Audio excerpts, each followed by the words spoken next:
Jeff dug through his pockets for a bit.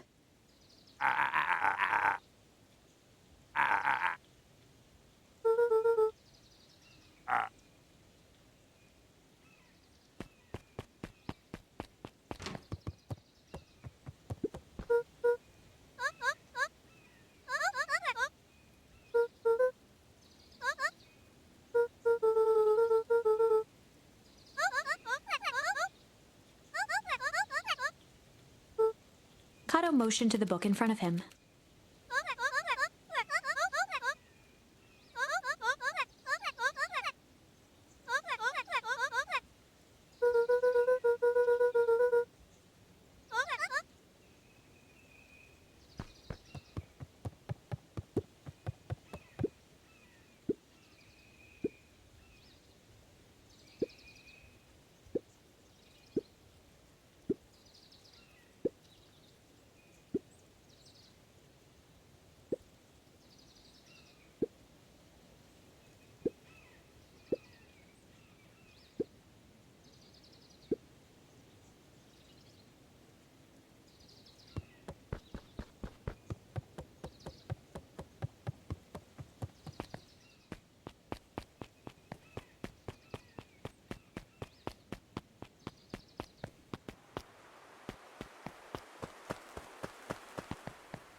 Beck took a long breath, then gave a firm nod.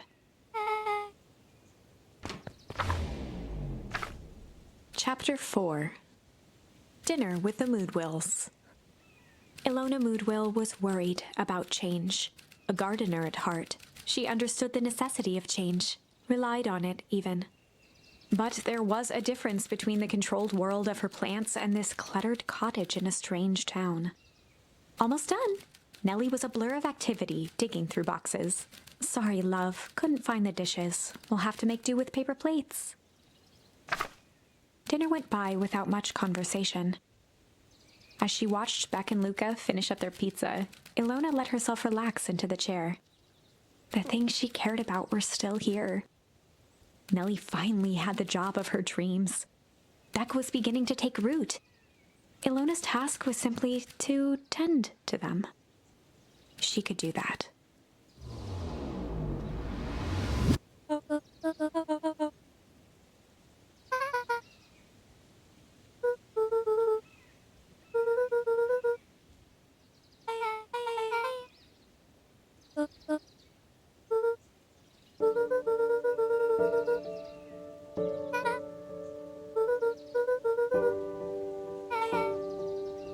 Luca's eyes were fixed to his plate, pushing a chunk of pineapple around with his finger.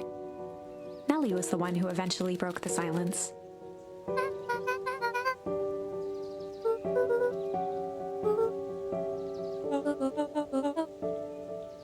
Ilona nervously gestured toward the boxes.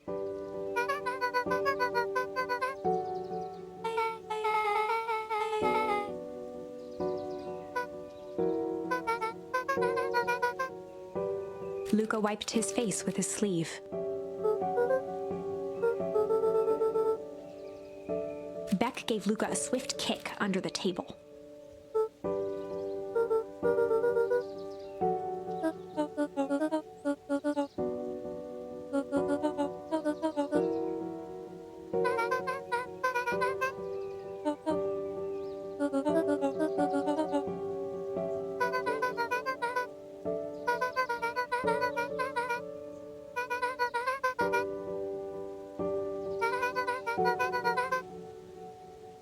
Luca glanced over to Beck.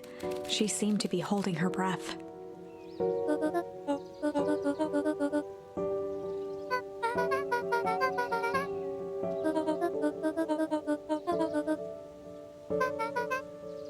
Beck slammed her fist into the table, perhaps harder than she intended.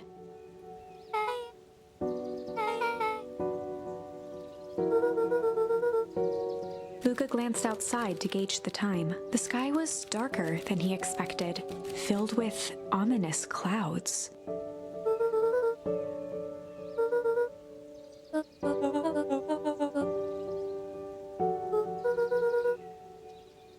Luca wiped his mouth one last time with his napkin and started to get up.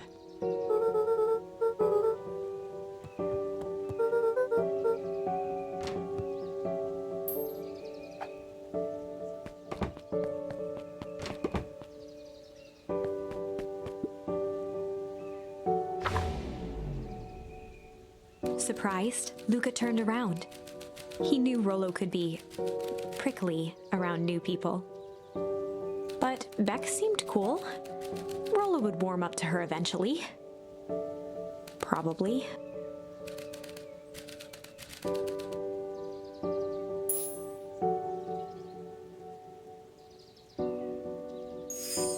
Luca began to respond, but the sky answered for him as the clouds above began to rumble with ominous thunder.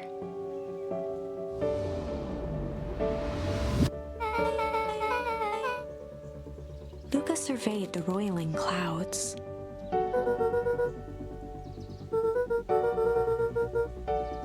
At that moment, the heavens opened up, unleashing torrential rain.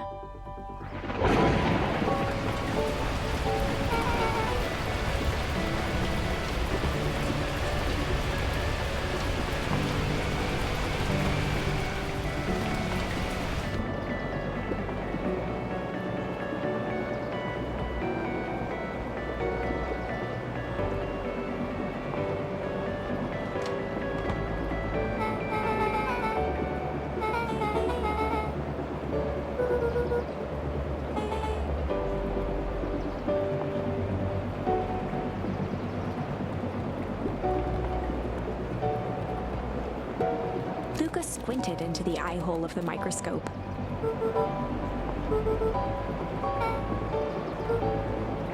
Luca adjusted the slide with his fingers to get a better look.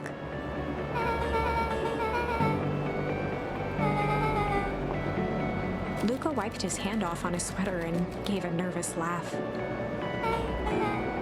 Beck looked down, timidly tapping the ladder with her feet.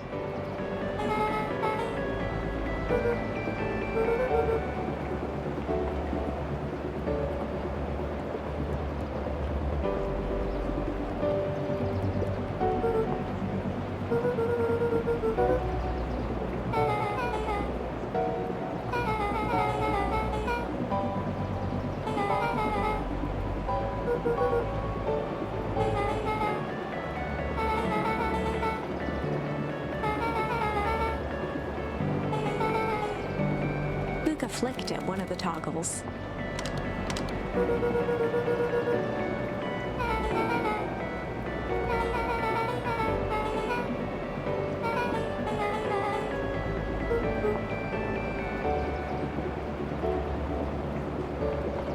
Luca bent down to examine the bouquet of wilting flowers. Judging by the odor, they were well past their prime. He flipped open the attached card.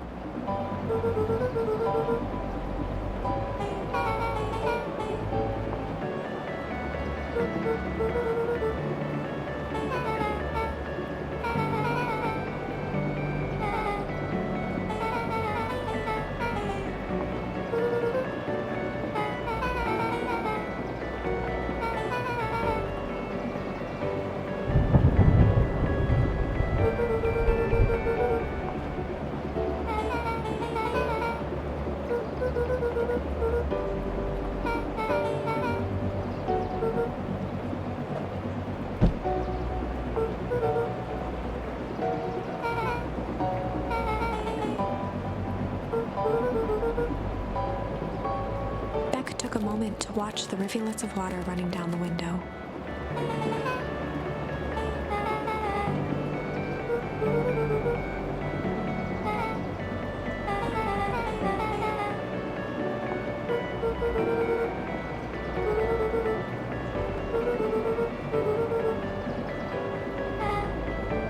Luca took a deep breath, exhaling slowly.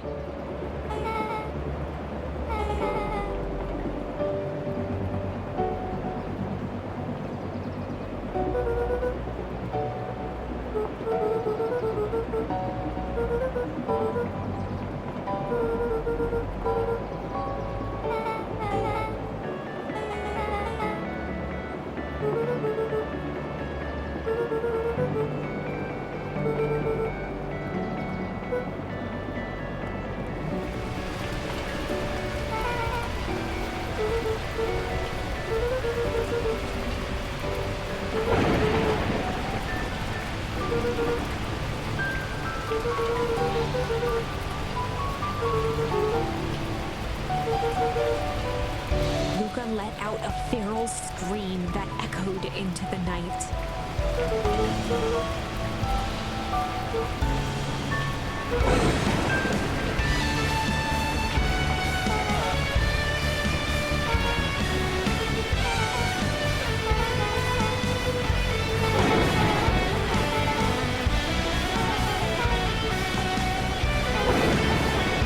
Her voice dropped to a trembling whisper. Beck brushed off her shirt and straightened up.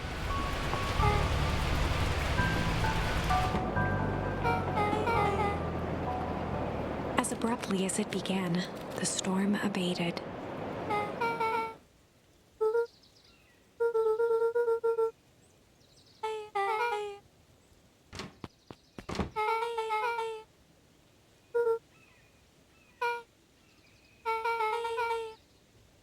Beck gave Luca a light thump on the arm before heading in.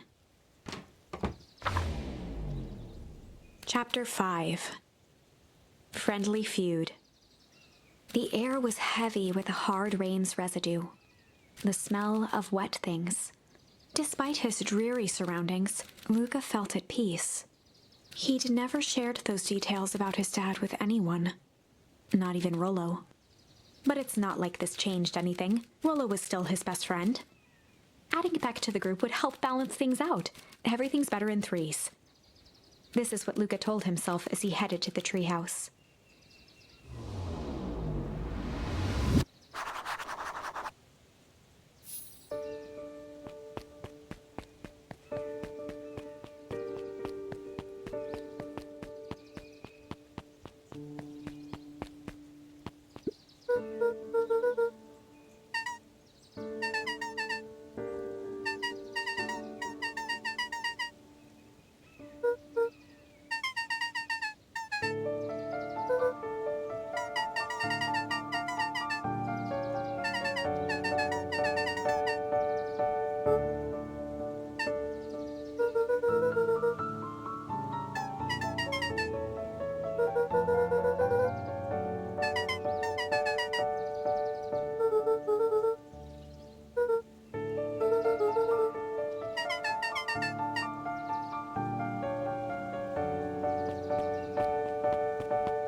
Luca had only ever heard him speak in this stiff yet gentle tone a few times, and it always meant one thing.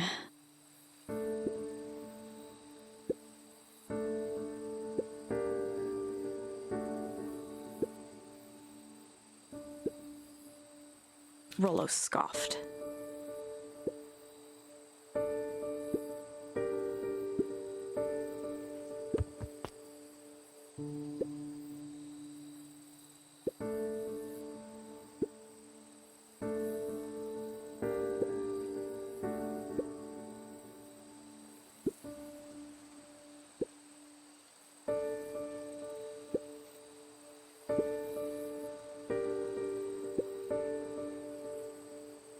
Luca stumbled on his words, knowing he'd said too much.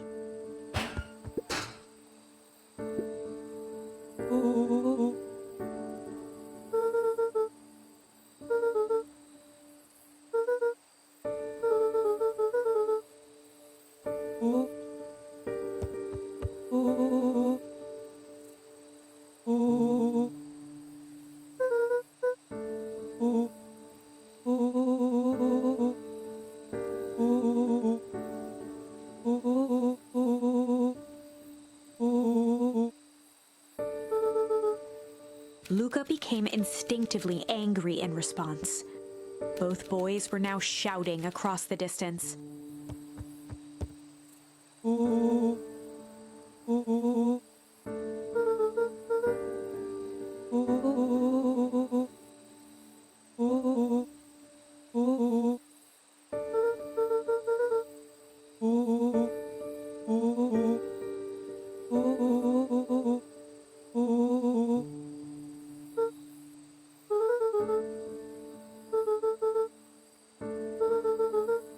Rollo's tone changed to a calm, yet more intense anger. The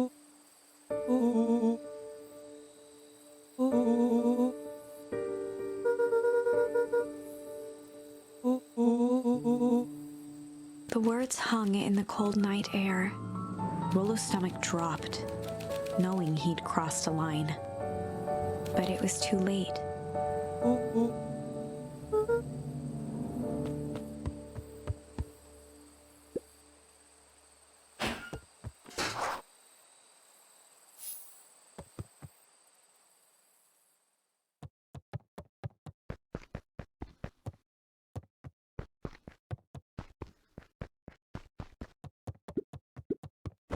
Luca dug through his old stuff, not even sure what he was looking for.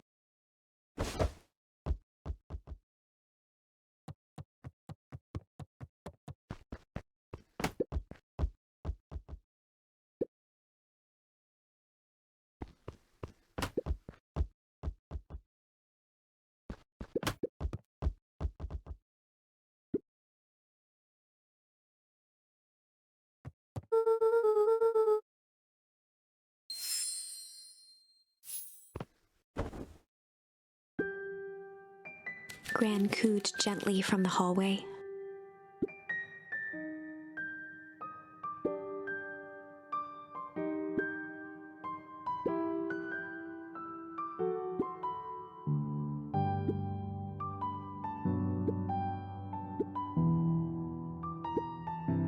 Luca just wanted to be alone. He waited to hear the sound of the front door closing.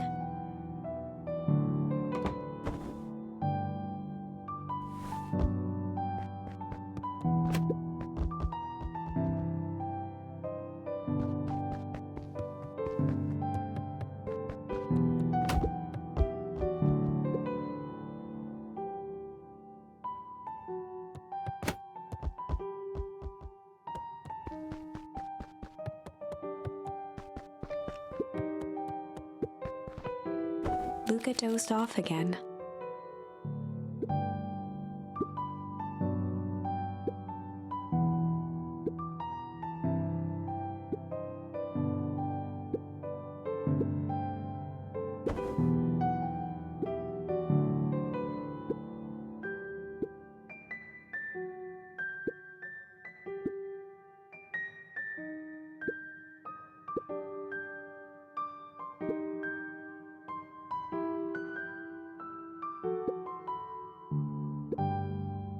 Luca still couldn't bring himself to go out. Besides, if he ran into Rollo, he'd have to actually confront the situation.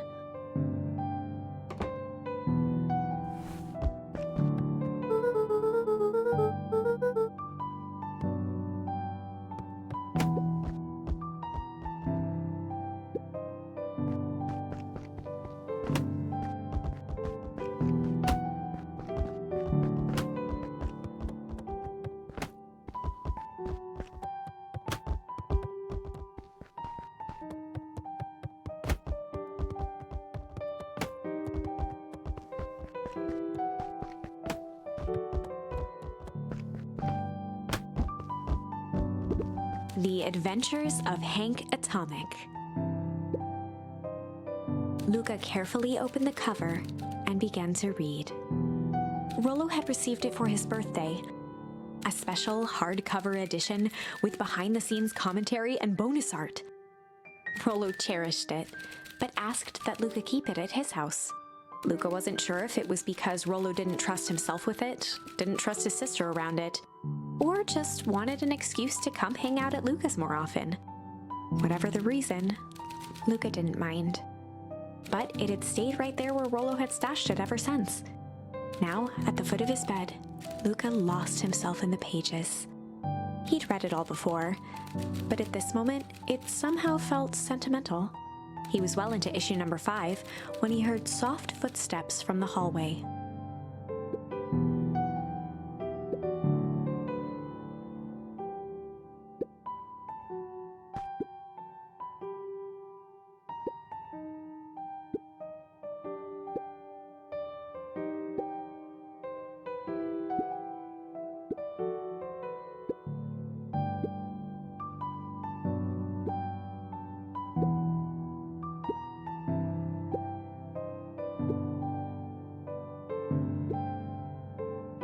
Without realizing it, Luca had pouted away the entire afternoon. He once again felt the weight of it all and allowed his weary eyes to close. Luca stood in a vast black expanse. He looked up at his father standing beside him. Walt was working a straw at the bottom of a fountain glass, trying to collect the last bits of milkshake. "Dad, where are we?" Taking a final loud gurgling sip, his father peered up from the glass. He jangled the straw playfully with a warm smile, then lifted the empty glass as if to point into the darkness. "The source." Luca's eyes followed his father's gesture. In an instant, he was sitting in front of a blazing campfire. Across from him sat a large figure in a yellow hazmat suit. The figure's voice was a scratchy echo. "Well, if it isn't the man of the hour. Make yourself comfortable." Luca held his shivering hands over the flame to warm himself. "It doesn't work that way here." Their yellow-gloved hand pointed to the base of the flame. "It's a cold flame, see?" Luca peered at the base of the fire. It wasn't wood that was burning. It was Beacon Pines itself. Tiny buildings, freezing and crumbling as they were consumed by flame. Luca could see small shadows moving in the burning city. People. Luca leapt to his feet. "We've got to help them!" The figure gave a dismissive wave of their hand. "Why waste energy helping people who can't even help themselves?" The figure bent down to examine the panicked crowd as they desperately tried to stop the flames. "They only care about what's right in front of them. Not like us." Luca's voice was a trembling whisper. "Us?" The figure slowly stood up, grabbing its helmet with both hands. With a jolt and a twist, the suit emitted a gasp. A cloud of torpid mist escaped, slowly revealing the face within. Luca's own face looked back at him, older, worn, distant. The sensation was oddly familiar, as if he'd caught his own reflection by surprise in the mirror. The doppelganger smiled. "I tried to help once." He gestured towards his face. "And all it got me was this." Luca staggered back. "You aren't me." Luca felt a hand catch his shoulder. His father was there again, beside him. Every choice sets us on a path. This is the end of one of your paths, son. Luca watched his older self shake its head ruefully, its face twisting into a cruel grin. Welp, Dad, if you wanted him to see this, far be it from me to disappoint. Luca watched in shock as the figure took a confident step forward and plunged into the flames. In a flash of cold light, he was gone. What does all of this mean? Luca felt a reassuring squeeze on his shoulder. Just remember, why we choose matters just as much as what we choose. Luca woke up to see a hazy figure at the foot of his bed, silhouetted in the morning sun.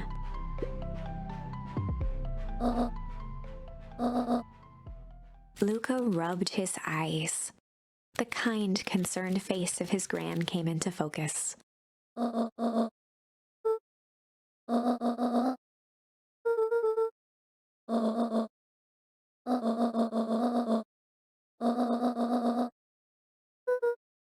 Gran silenced Luca with a gentle pat on the leg.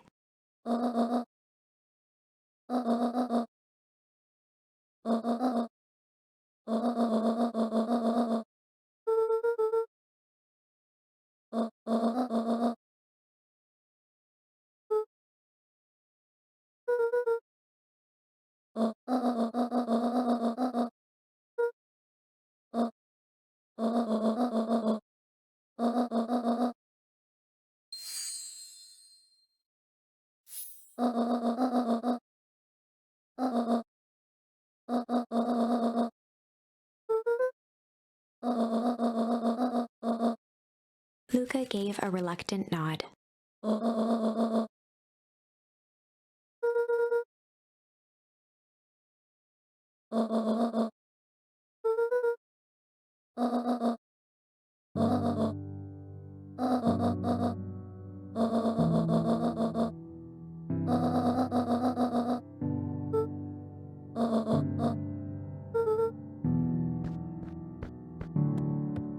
Luca took a deep breath.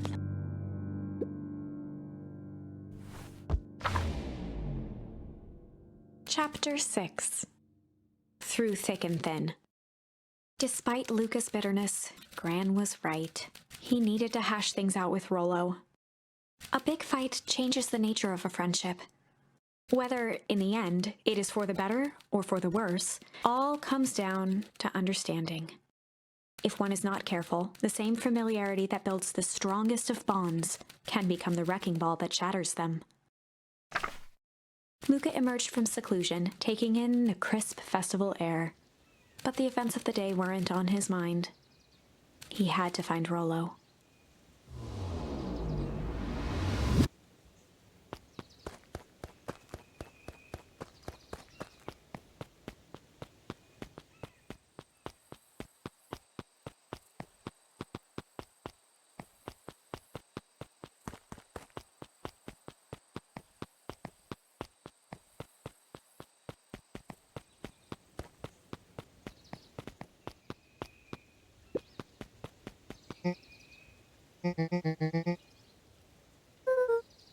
Roxy rolled her eyes, shaking her head.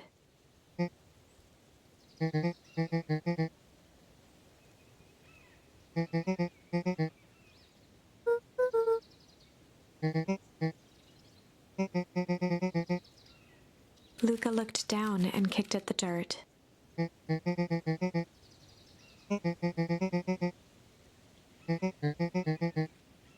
The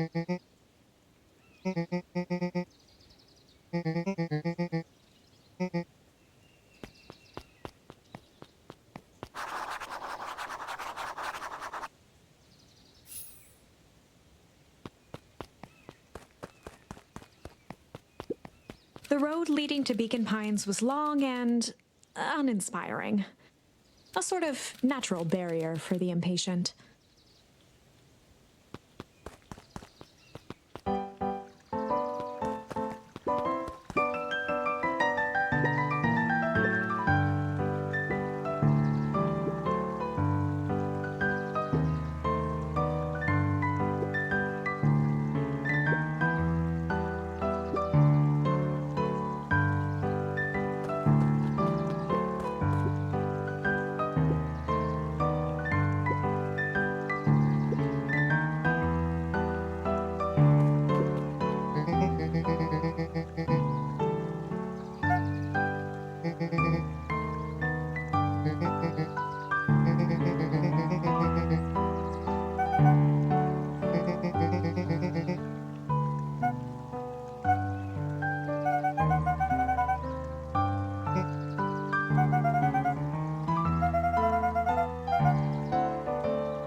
Mr. Kerr pointed to his grinning mouth.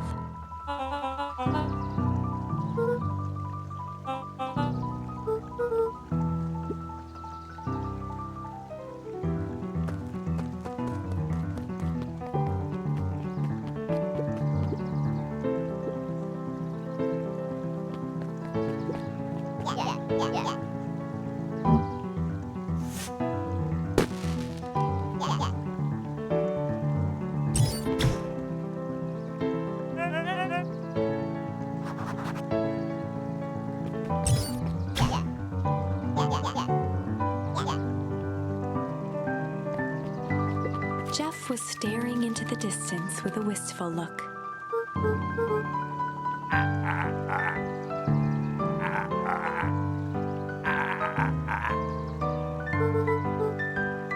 Jeff turned to Luca with a furrowed brow, then gave an understanding nod.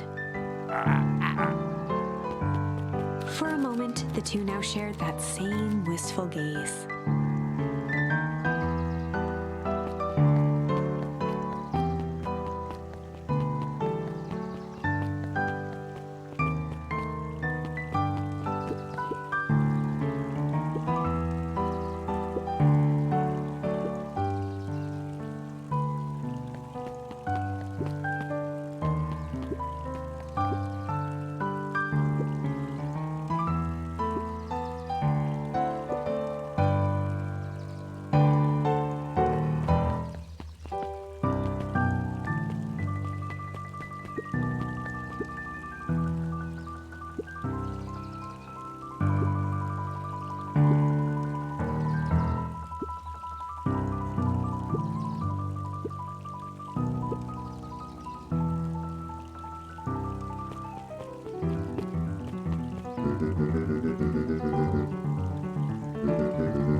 Sariel became flesh.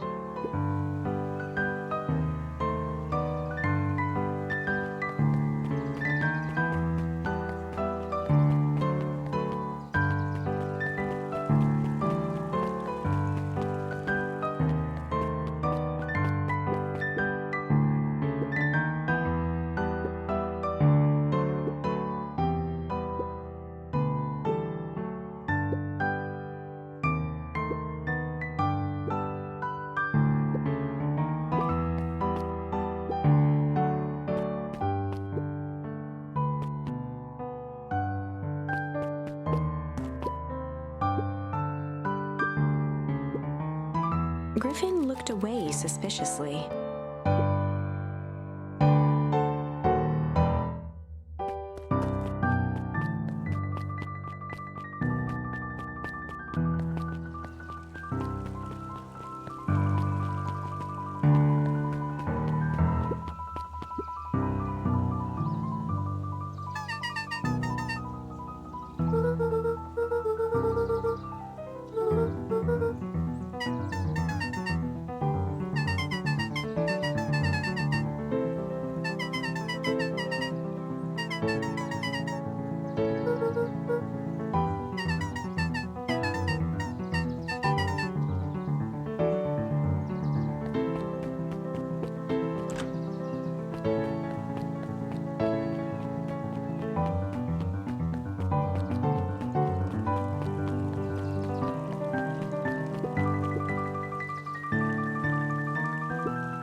A bit much, if you ask me.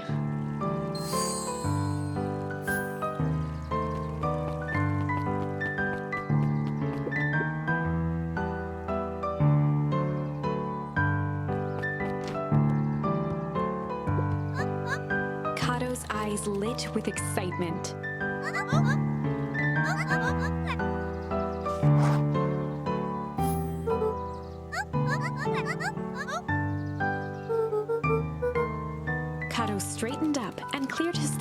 as if preparing to sing.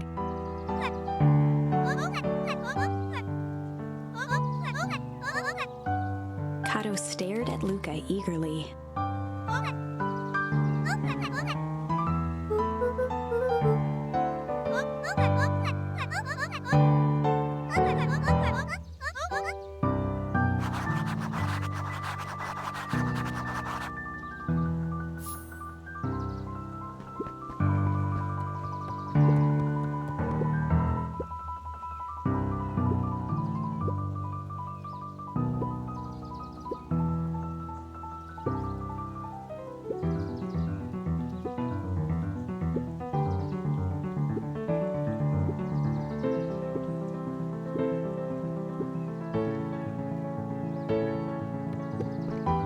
Luca grabbed The Modern Science of Atomic Radiation from the shelf.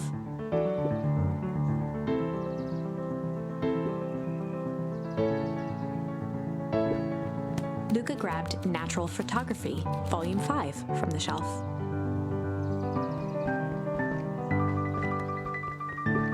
Luca grabbed The Adventures of Hank Atomic, Issue Number 4, from the shelf. Luca grabbed The Adventures of Hank Atomic, Issue Number 5, from the shelf.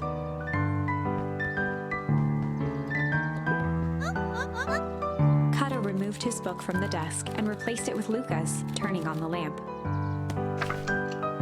As he slid the book under the purple light, 2 words glowed. The Adventures of Hank Atomic, Issue 5. Luca clicked his tongue with recognition.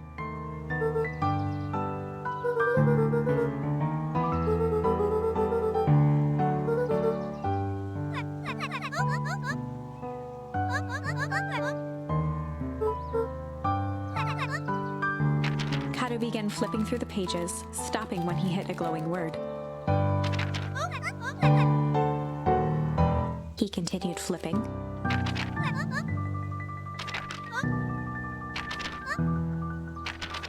Reaching the end of the book, Kato looked up.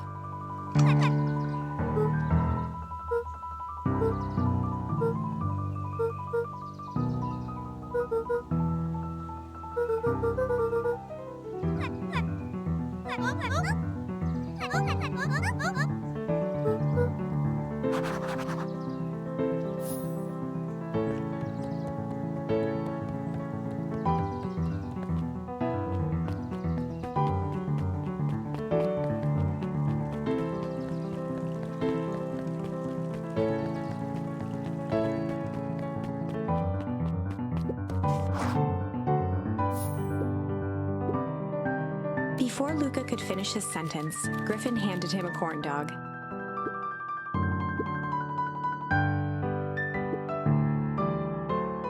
Luca shrugged, taking a sizable bite out of the corn dog.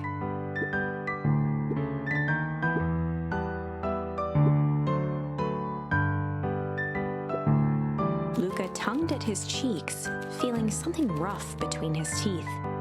He reached into his mouth and pulled out a slip of paper. He shook off the bits of corn dog to read the slip. Luca finished off the remainder of the corn dog.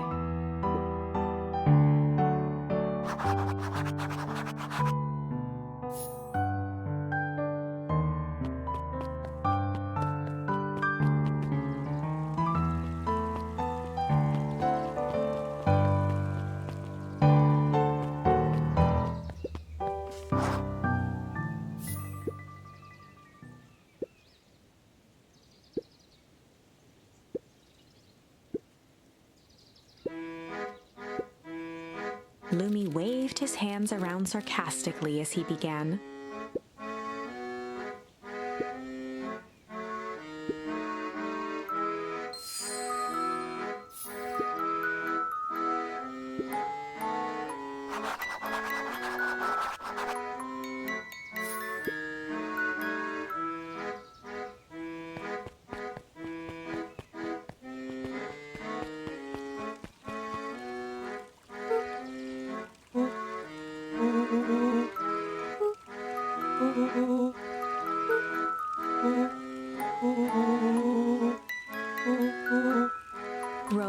sheepishly handed Luca the balloons.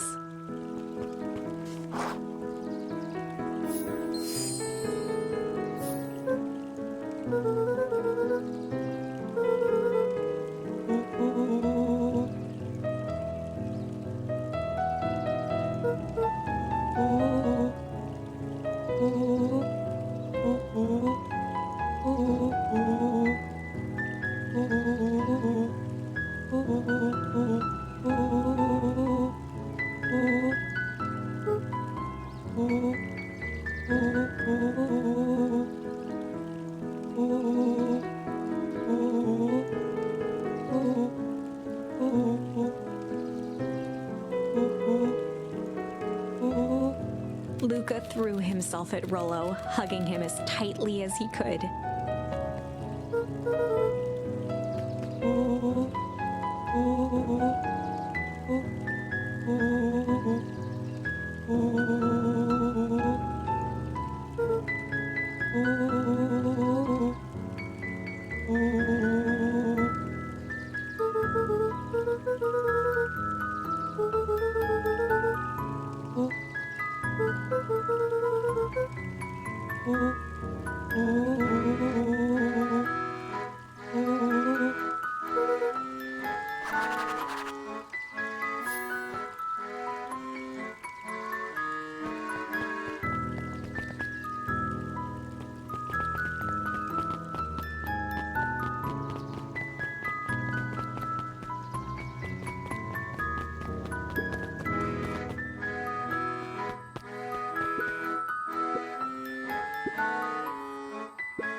Rollo handed Luca an unopened letter.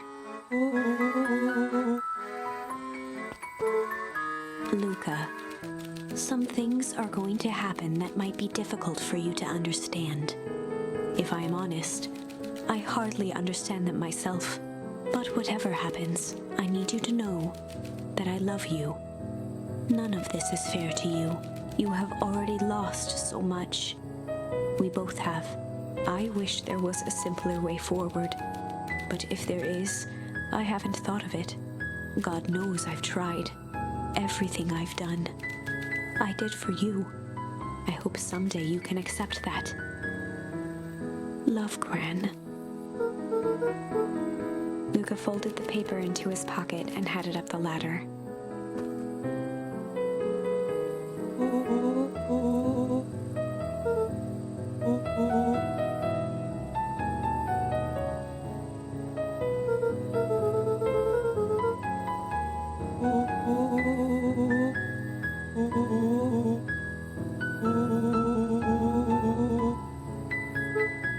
Luca was at a loss for words, but that was fine. Words aren't always necessary.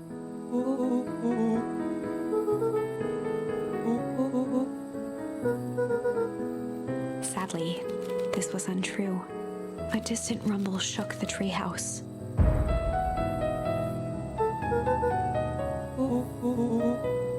It was not fireworks. It was something the boys couldn't possibly comprehend. Something as old and cruel as time itself.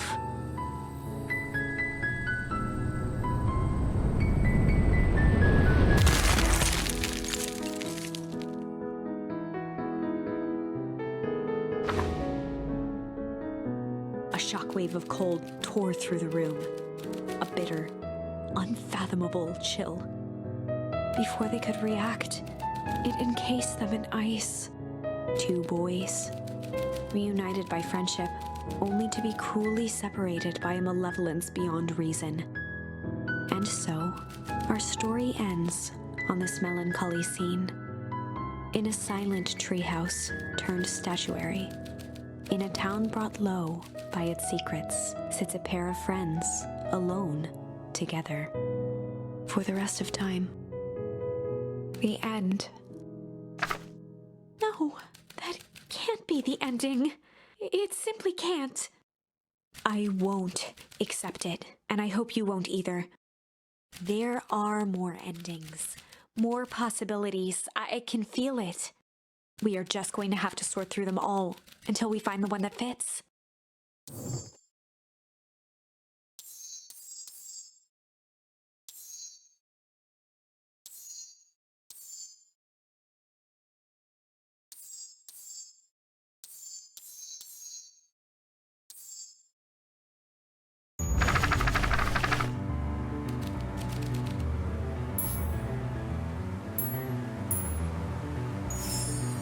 Well, time to bust out the tickles.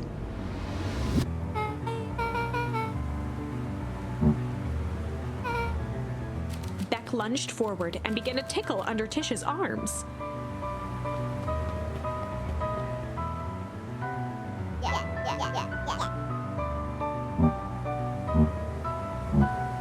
Tears began to form in Tish's eyes as she gasped for breath between gales of laughter. Beck redoubled her efforts until Tish finally had had enough.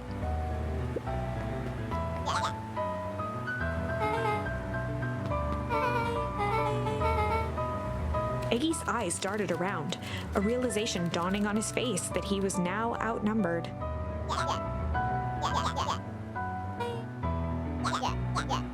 Iggy kicked at the puddle before making his escape.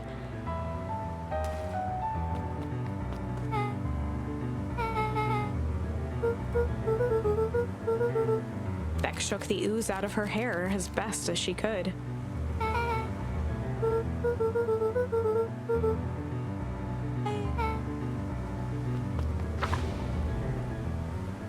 Chapter 4. The Best Policy. Luca paused for a moment, catching his breath. He'd only just met Beck, and somehow he already managed to drag her into this mess. Hopefully he could make it up to her, but finding Rollo was his primary concern.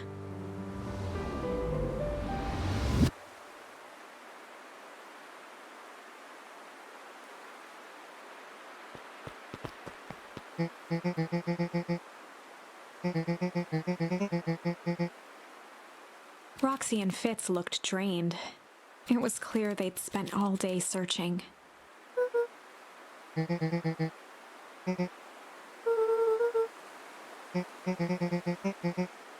Roxy's temper could often be dismissed as the impatience of an older sibling, but this was the most intense Luca had ever seen her.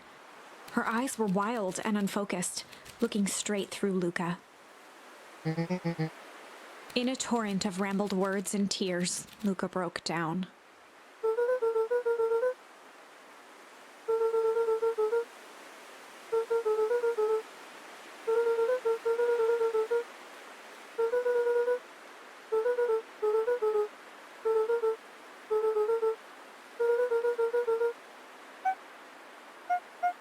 Roxy, still exhausted and angry, softened briefly as her eyes hunted the ground in thought. With a determined sigh, she looked up at Luca. Roxy drew herself up.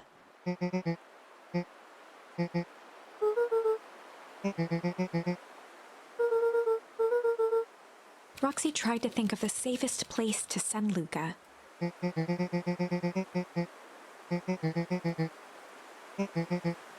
Luca wiped his cheeks and gave a quick nod.